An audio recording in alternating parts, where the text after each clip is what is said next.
Allah speaks about everything in cycles, because nothing here really moves in a straight line. Everything loops until it comes to an end. Think about اختلاف الليل والنهار, the alternation of night and day. The sun goes down, everything goes dark. And before you know it, it's daytime again. And that's either comforting because you need to know that the bright day will come with relief after a really dark night, or frustrating because you lost another day and don't feel like you're moving anywhere closer to where you want to get to. It's Monday, and then the next thing you know, it's Monday again. And the week keeps looping until it becomes months, and then years.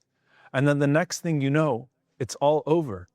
Allah subhanahu wa ta'ala says, إِن يَمْسَسْكُمْ قَرْحٌ فَقَدْ مَسَّ الْقَوْمَ قَرْحٌ مِثْلُهُ وَتِلْكَ الْأَيَّامُ نُدَاوِلُهَا بَيْنَ النَّاسِ. If you're feeling pain today, then know that they felt pain like you yesterday. And we alternate these days among the people.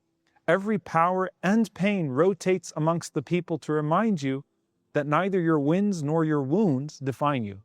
They felt that sting at the loss of Badr, and now you felt it at Uhud.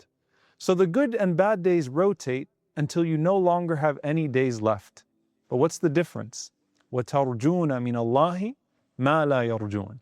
You want something different from Allah than what they want. Otherwise, you're just stuck in the cycle like them. Which brings us to the next cycle, the cycle of material possession. اعلموا أنما الحياة الدنيا لعب ولهو وزينة وتفاخر بينكم وتكاثر في الأموال والأولاد. Know that the life of this world is nothing but play, then amusement, then vanity, then competition amongst the people, and then the accumulation of wealth and children. كمثل غيث أعجب الكفار نباته ثم يهيج فتراه مصفرا ثم يكون حطاما. And just like when the rain falls on the soil, suddenly the crops bloom and everything looks alive and new and full of promise, and so it turns green or maybe gold, but then it loses its color and it fades into yellow until it eventually dies. And then you're left with dirt in your hand, just like you started. And you only have what you harvested for the hereafter of good or evil. And then Allah turns the mirror towards you yourself. And this one stings the most. Allahu alladhi khalaqakum min ضعف ثم جعل من بعد ضعف قوة ثم جعل من بعد قوة ضعفا وشيبة. Allah created you in weakness. And then out of that weakness, He gave you strength. And then He returned you to weakness again. But this time, with gray hair and withering bones. You begin dependent, then you grow independent, and if you live long enough, you end up being dependent once again. And this is not to humiliate you, but to remind you of who gave you that strength in the first place and what it was supposed to be for. And so all of these things are like spinning mirrors of realities that you can't control. But sometimes you get stuck inside one or more of those loops. And the worst one is sin. When it's the same sin you keep coming back to even after you said you never would. Or it's the same goals you're setting for yourself every Ramadan only to have another year pass and realize you're still promising the same thing. Or it's the same dua that you're making and somehow the same condition keeps plaguing you.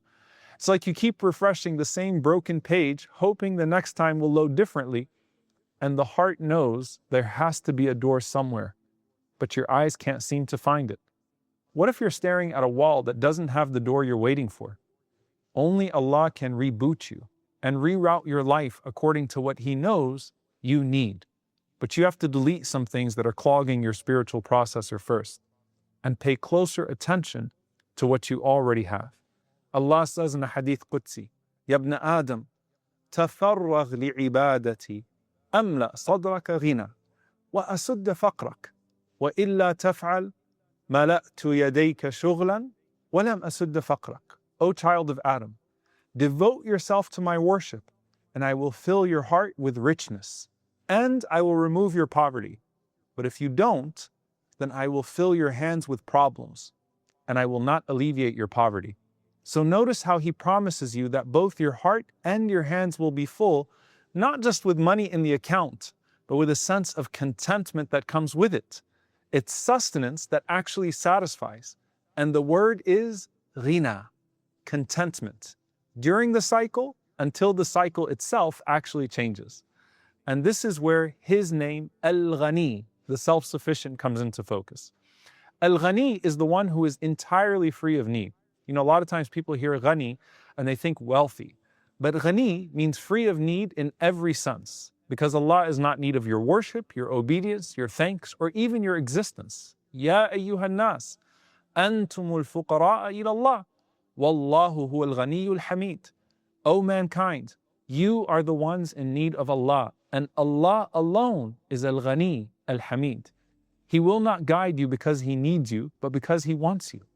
And that changes everything, because love that needs nothing from you is the purest kind of love. And when you need something from people, you get treated differently. Human beings will hide their wealth behind closed doors and polite excuses not to give you. They'll say business is slow right now, expenses are really high. But Allah opens His door constantly and says, I have it and I want you to ask me for it. And that's why Wahb ibn Munabbih rahimahullah once said to a scholar who was going around courting kings for money, وَيْحَكْ تَأْتِي مَنْ يُغْلِقْ عَلَيْكَ بَابَهُ وَيُظْهِرُ لَكَ فَقْرًا وَيُوَارِي عَنْكَ غِنَاهُ. Woe to you! You go to the one who shuts his door in your face, who shows you his poverty, and who hides his wealth. And all along you leave the one who opens his door day and night. يُظْهِرُ لَكَ غِنَاهُ وَيَقُولُ أُدْعُونِي أَسْتَجِبْ لَكُمْ. He shows you his wealth, he shows you his richness, and he says, call upon me and I will answer you. So what do you say about such a Lord? Alhamdulillah. All praise is due to Him, who doesn't treat us like a creature would. Which brings us to the name Al-Hamid, the praiseworthy. Al-Hamid means the praiseworthy intrinsically and eternally, not because anyone adds to Him, but because His perfection demands it. And He pairs Al-Ghani with Al-Hamid because when He tells you, I don't need you, He's not dismissing you. As Ibn al-Qayyim rahimahullah said, He is praiseworthy bidhatihi, by His very essence, whether or not anyone praises Him. And the difference between hamd and shukr matters here. Shukr is to say thanks for a particular favor. Hamd is praise for who the giver is Himself, along with that thanks. So Allah is teaching you to love the mun'im, the one bestowing the blessing, not only the ni'mah, the blessing itself. And here's one way the names Al-Ghani and Al-Hamid come together. The more you praise a blessing, the more present and fulfilling it becomes. So you have greater perspective on what you already have, which gives ghina, contentment in your heart, and hamd, praise for your circumstances. That allows you to not worry about what isn't, but to be pleased with what is. And then you focus your heart on pleasing Allah with whatever your circumstances are.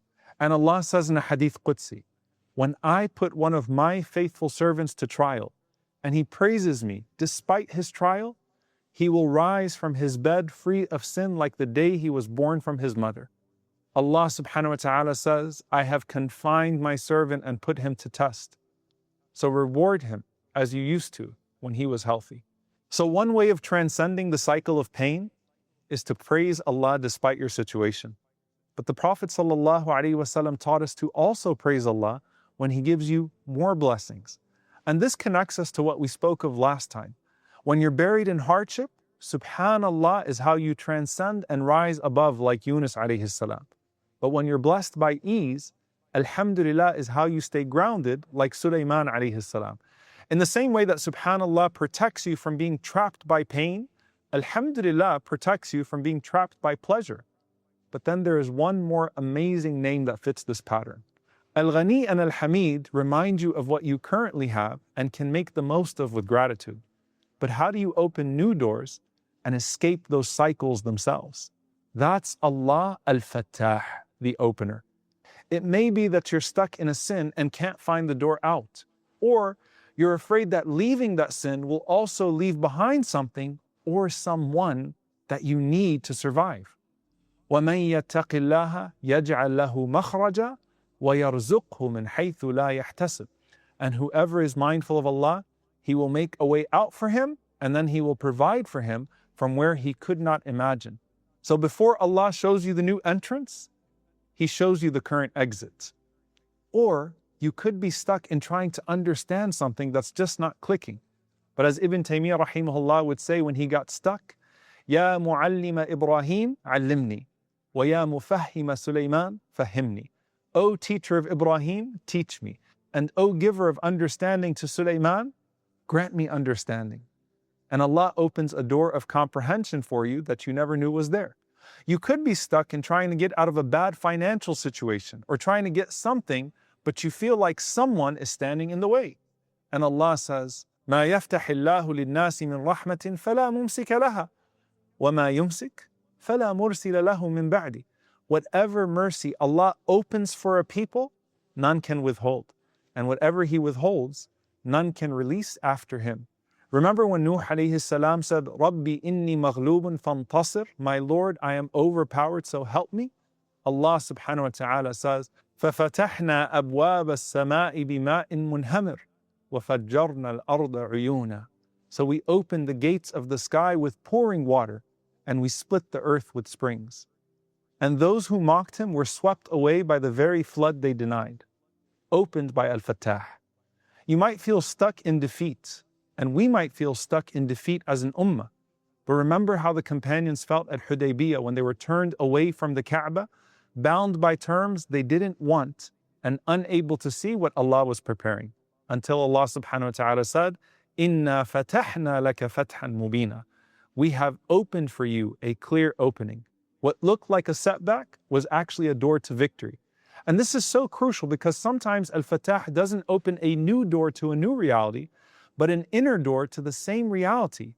And suddenly you can walk where you once felt walled in.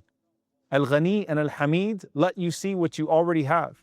Al-Fattah lets you see what it can become. So when do you call upon Al-Fattah?